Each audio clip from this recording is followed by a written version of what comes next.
So welcome to my 2024 recap of the year. I just thought I'd jump in here today and sort of go through my favourite things that have happened this year. Some negatives, not a lot of negatives, a couple of negatives here and there. And, just sort of go through some of the best films that I'd watched, really, and things that I really enjoyed. Hope you guys had an amazing Christmas, as always, and, spending time with friends and family. Let me know down below what your favourite part of 2024 was. So starting off, I have got some notes that I, want to go through here. And so these are some of the films that I really enjoyed this year. I'm not going to go too much into them, but you'll know why. I do post them in my Instagram, things that I've watched, things that I like. If you'd like to give me a follow, that'd be amazing. You can see what I'm doing, I suppose. That sounds really weird on paper, doesn't it? If I've uploaded a new video or a film that I've watched, or some sort of ridiculous thing that I've posted, you can see it on there. So let's give me a follow, that'd be very, very great. And also, I'm trying to get to 300 subscribers in 2025, so if you'd like to like, comment, subscribe, that would be amazing as well. That would really help me out. Anyways, on with the video. Some of the films that I watched this year. Terrifier 3, an amazing comedy horror film. I've already talked about it before in my previous video, but yeah, absolutely fantastic stuff. And I've recently rewatched it, and it's still up there as one of my favourite comedy horror films. Godzilla x Kong: The New Empire.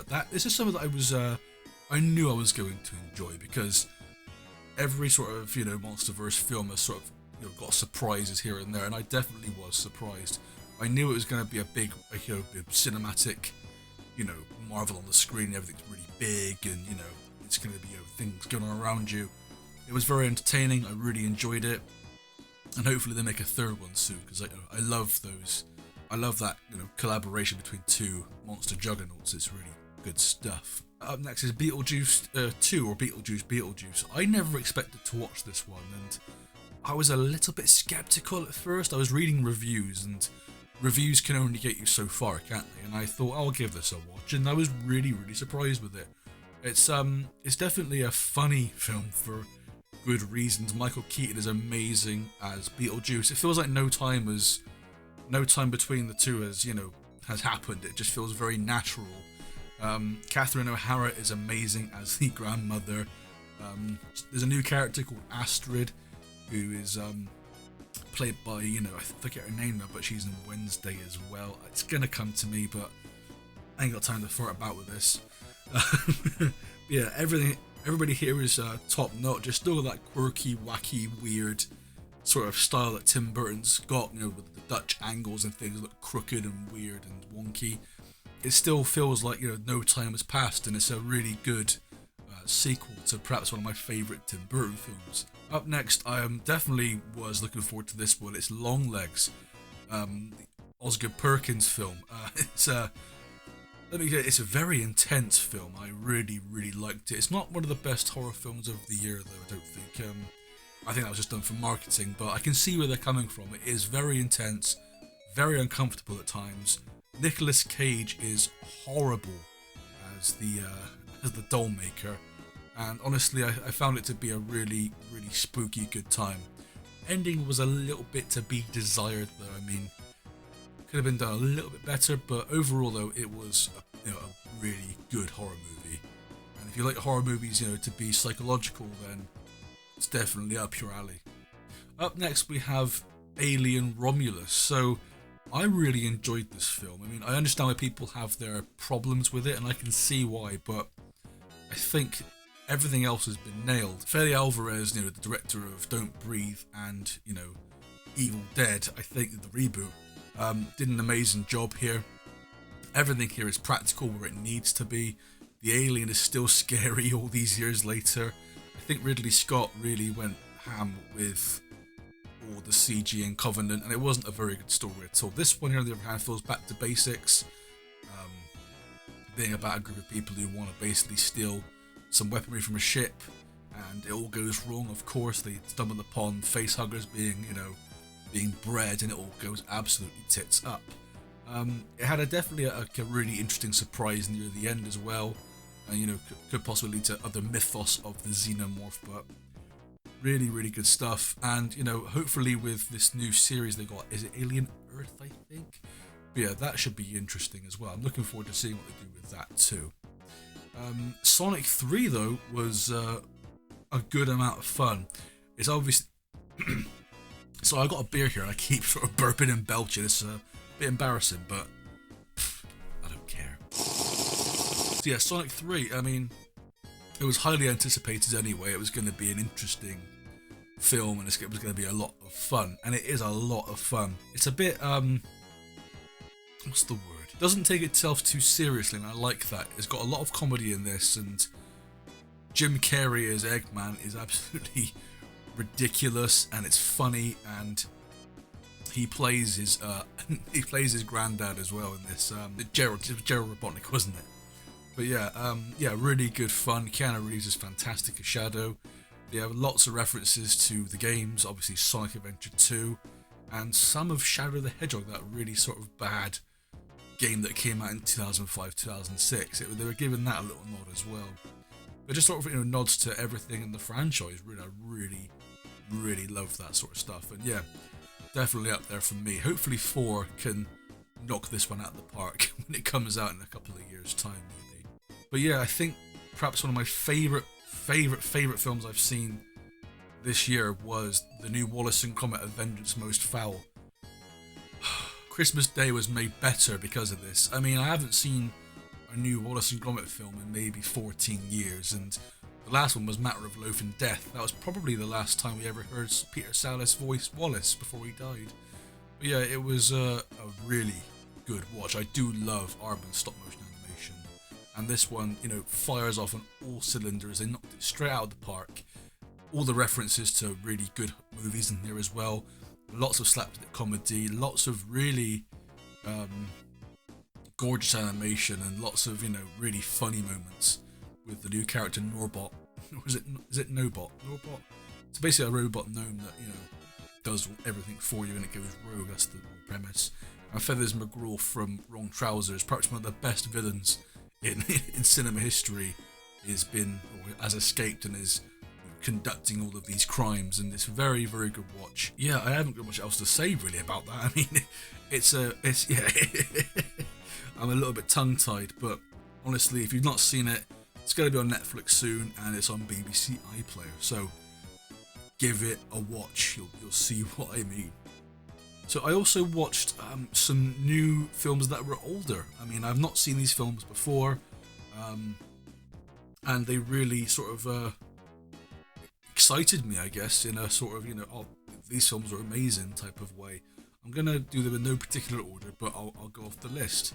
Klaus, a 2019 Christmas film done in the style of the old school methods of Disney before they went CGI. Definitely blends 3D and CG together. 3D and CG? 2D and CG, sorry, together. But it's done so well, and the story is it's quite mature for its, you know, for its target audience, but I like that. It doesn't hold your hand really, it doesn't insult your intelligence. It's definitely got some funny moments in here, but it's all done very respectfully, and I like that. It's probably one of my favourite sort of Christmas films in a long, long time, and that's saying a lot. Another one, or actually no, two actually, I've watched this year was Possessor and Antiviral, two Brandon Cronenberg films. These are fucking horrific in the best ways possible, because they dabble in sort of, you know, new modern obsessions with beauty and, I guess, you know, corporate greed and all that malarkey. I guess to an extent, Brandon Cronenberg is the son of David Cronenberg, you know, the godfather of, you know, body horror and making you feel uncomfortable. I haven't seen Infinity Pool yet. I really want to, but I don't know. It looks a bit wacky for my liking, but I'll give it a watch when I'm ready. A couple more films here that I've watched. The Beverly Hills Cop trilogy. I never expected to watch this at all, but I thought, well, it's on Paramount Plus, I'll give it a watch, and I'm glad I did, because these are really fun, I guess, buddy cop films, I guess, in a way. 1 and 2 are definitely my favourite. 3 is a bit naff for my liking, but I still liked it for what it was. And yeah, Eddie Murphy is great as Axel Foley, and the overall, you know, he's sort of a bad sort of cop in a way, but he does good things, and he has unorthodox methods of dealing with criminals. And yeah, it was just a really good watch from start to finish. I really love that trilogy. Yeah, if you haven't seen them, watch them. They're great when you're sort of feeling a bit hungover and want to watch something easy.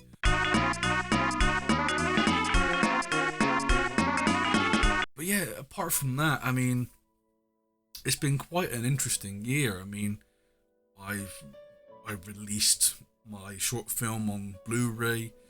I haven't got a lot of copies left. If you would like one, the website's still up, and you can buy them for a little bit cheaper. I put them on sale ages ago, and yeah, they're still just sitting there. So if you want one, they're even cheaper now. But yeah, I released that on Blu-ray, set up a website, even reached 200 subscribers, which I never expected to happen. I'm hoping to get to 300 by 2025. So if you'd like to smash like, subscribe, and comment on anything, that would be amazing, and it would definitely help me out. Yeah, it's been a really interesting year. Done some amazing things. Just sort of being, happier with myself. I think I was still a bit shy about being on camera and just presenting myself to the world. I guess it sounds silly when I say it, but it's not difficult doing this. But when you're sat by yourself in front of a camera with a microphone and some lights, it's like you're on the spot. I've definitely got better at doing that, and I feel a bit more comfortable, and I feel a bit more excited to sit down and edit. And I guess it's kind of imposter syndrome in a way. It's weird, but yeah, being happier with myself is definitely a big thing for me, and taking the time to be on here and discuss what I want to discuss, and that's always a good start, isn't it? So yeah, life's been all right in that aspect. Can't speak. My family are well, no real major things, but during maybe before Christmas, my nan was diagnosed with Alzheimer's and vascular dementia. So it's not major, but she has routine, and if something disrupts that routine, it goes bang, it all goes off the rails from then. But apart from that, she's okay, she's well, she's safe. We're taking as much care of her as we can. But yeah, not bad for 90, eh? I mean, but it's definitely difficult, but it can be dealt with, and that's the good thing. It's like my dad says, it's like, just take it day by day and see what happens, and he's right. It's no good worrying about things that haven't happened yet. But yeah, that's really the only sort of negative thing that I've experienced this year. But I started production on a weird sort of wacky art film with my friend, and production's kind of gone, it's sort of gone into the water, really. I'm hoping to pick it back up in the new year. We'll see. It's got no script, it's got no budget of anything. It's just sort of, okay, let's point a camera and shoot. It's a bit nerve-wracking, really, because it's sort of, you don't really know if it's going to turn out well or not, but we'll see. But apart from that, though, yeah, everything's been good. I mean, yeah, so had some decent experiences, it's been positives definitely throughout this year, and hope you guys had a great year as well. But guys, I'm going to leave it there. Have a great 2025. I'll see you in the new year. Gabe signing out.